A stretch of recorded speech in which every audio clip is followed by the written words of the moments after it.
آج پولس رسول ہم سے کہہ رہے ہیں پس کیا تعجب ہے اگر خدا اپنا غضب ظاہر کرنے اور اپنی قدرت آشکارا کرنے کے ارادہ سے غضب کے برتنوں کے ساتھ جو ہلاکت کے لیے تیار ہوئے تھے نہایت تحمل سے پیش آیا۔ یہاں آ کر ہر قسم کی ایمبیگوٹی، ہر قسم کا مخمصہ ختم ہو جانا چاہیے۔ خدا کو اپنے علم سابق سے معلوم تھا کہ کون اس کے بیٹے کی خوشخبری کو قبول کرے گا یا نہیں، لیکن پولس رسول کہہ رہے ہیں کہ ایون ان لوگوں کے ساتھ جن کا خدا کو پتا تھا کہ یہ اس خوشخبری کو قبول نہیں کریں گے، خدا تحمل سے پیش آیا۔ 9 مواقع دیے اس نے فرعون کو کہ وہ اس کو جان لے۔ یاد رہے پچھلے پروگرام میں ہم نے اس بات پر بحث کی تھی کہ فرعون نے خدا کا مشورہ ماننے سے انکار کر دیا تھا، خدا کا حکم ماننے سے انکار کر دیا تھا۔ خدا نے موسیٰ کے وسیلہ سے اسے فرمایا تھا کہ میرے لوگوں کو جانے دے تاکہ وہ میری عبادت کر سکیں۔ فرعون مختلف حیلوں و بہانوں سے یہ بات ٹالتا رہا۔ اس نے کہا یہ کون ہے؟ یہ یوت ہے، واو ہے، کون ہے؟ یہ میں جو ہوں سو میں ہوں، کون ہے؟ میں تو اس کو نہیں جانتا۔ خدا کا غضب اسی وقت اس پر نازل نہیں ہوا، بلکہ خدا نے اس کو 9 مواقع دیے، بلکہ 10 مواقع دیے تاکہ وہ جان جائے کہ یہ خدا کون ہے اور اس خدا کا حکم مان لے، لیکن فرعون نے نہ مانا۔ خدا ان کے ساتھ بھی تحمل سے پیش آتا ہے۔ خدا بڑے صبر سے ان کو بھی موقع دیتا ہے جن کے بارے میں اس کو معلوم بھی ہے کہ وہ اس کے بیٹے کی خوشخبری کو قبول نہیں کریں گے، وہ پھر بھی یہی چاہتا ہے کہ وہ اپنا دل سخت نہ کریں اور اس خوشخبری کو مان لیں جس کے وسیلہ سے وہ خدا کے جلال کو دیکھنے کے قابل ہو سکیں گے۔ بس کیا تعجب ہے اگر خدا اپنا غضب ظاہر کرنے اور اپنی قدرت آشکارا کرنے کے ارادہ سے غضب کے برتنوں کے ساتھ جو ہلاکت کے لیے تیار ہوئے تھے نہایت تحمل سے پیش آیا۔ خدا طرح دیتا ہے، خدا صبر کرتا ہے، خدا مواقع دیتا ہے، لیکن پھر ایک مقام آتا ہے جب وہ کہتا ہے کہ بس اب اس کے آگے اور کچھ نہیں۔ اور خدا یہ تحمل کیوں کرتا ہے؟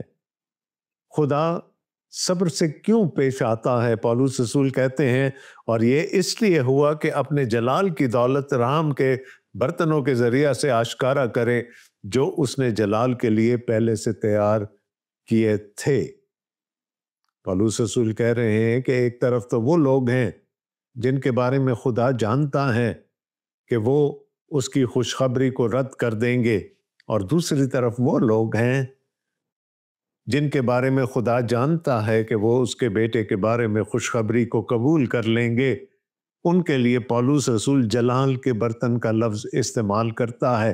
وہ کیوں جلال کے برتن ہیں یہ میں آپ کو پچھلے پروگرام میں بتا چکا ہوں، کیونکہ انہوں نے خدا کے بتائے ہوئے طریقے کو اڈاپٹ کر لیا، وہ اس راہ پر چل پڑے جو خدا نے مقرر کی تھی۔ اور وہ کہتا ہے کہ وہ آج بھی اپنے جلال کی دولت ان برتنوں کے وسیلہ سے ظاہر کرتا ہے جن کے بارے میں اس کو علم سابق تھا کہ وہ اس کے بیٹے کی خوشخبری کو قبول کریں گے۔ اور یہ کون لوگ ہیں؟ پولس رسول 24ویں آیت میں فرماتے ہیں یعنی ہمارے ذریعہ سے، وہ اب اپنی طرف اشارہ کر رہے ہیں، وہ ایمانداروں کی طرف اشارہ کر رہے ہیں، ہمارے ذریعہ سے جن کو اس نے نہ فقط یہودیوں میں سے بلکہ غیر قوموں میں سے بھی بلایا۔ خدا نے ابرام سے، جبکہ وہ ابھی ابراہم نہ ہوا تھا، ایک وعدہ کیا تھا، اور وہ وعدہ یہ تھا کہ زمین کے سب قبیلے تیرے وسیلے سے برکت پائیں گے۔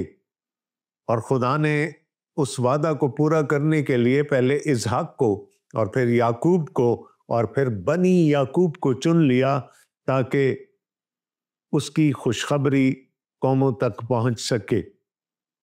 اور بنی اسرائیل کا یہ خیال تھا کہ شاید صرف وہی ہیں، لیکن یہاں پر پولس رسول کہہ رہے ہیں کہ اس نے ہمیں نہ فقط یہودیوں میں سے بلکہ غیر قوموں میں سے بھی چن لیا۔ اس نے ہم پر رحم کیا، اس نے اپنے بیٹے کی انجیل کو ہم پر ظاہر کیا، اپنا جلال ہمیں دکھا دیا۔ اب یہاں تک تو بات ٹھیک تھی کہ یہودیوں میں سے لوگ چنے جاتے، لیکن جب غیر قوموں کا لفظ آ گیا تو اس پر بہت سارے لوگ ٹھٹک گئے ہوں گے۔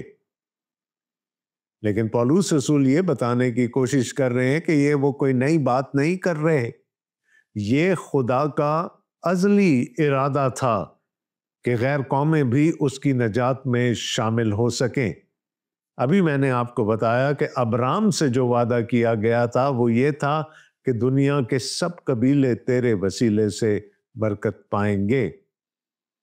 یہ کوئی اچنبے کی بات نہیں ہے، لیکن یہودیوں کو یہ بات ہضم کرنے میں تھوڑی سی مشکل ضرور پیش آئی ہوگی، اس لیے وہ ان کو پرانے عہد نامہ میں لے کر جاتے ہیں تاکہ وہ یہ جان سکیں کہ خدا نے پہلے سے یہ منصوبہ بنا رکھا تھا۔ اور پہلی مثال وہ دیتے ہیں ہوسیہ نبی کے صحیفے سے۔ چنانچہ ہوسیہ کی کتاب میں بھی خدا یوں فرماتا ہے، جو میری امت نہ تھی اسے اپنی امت کہوں گا، اور جو پیاری نہ تھی اسے پیاری کہوں گا۔ خدا نے کہا کہ ایک وقت تک بنی اسرائیل میری امت تھی، لیکن ایک وقت آئے گا کہ جب صرف بنی اسرائیل ہی نہیں، وہ بھی جو میری امت میں شامل نہیں میری امت بن جائیں گے۔ جو میری امت نہ تھی اسے اپنی امت کہوں گا، اور یہاں اشارہ غیر یہودیوں کی طرف ہے۔ اور ایسا ہوگا کہ جس جگہ ان سے یہ کہا گیا تھا کہ تم میری امت نہیں ہو، اسی جگہ وہ زندہ خدا کے بیٹے کہلائیں گے۔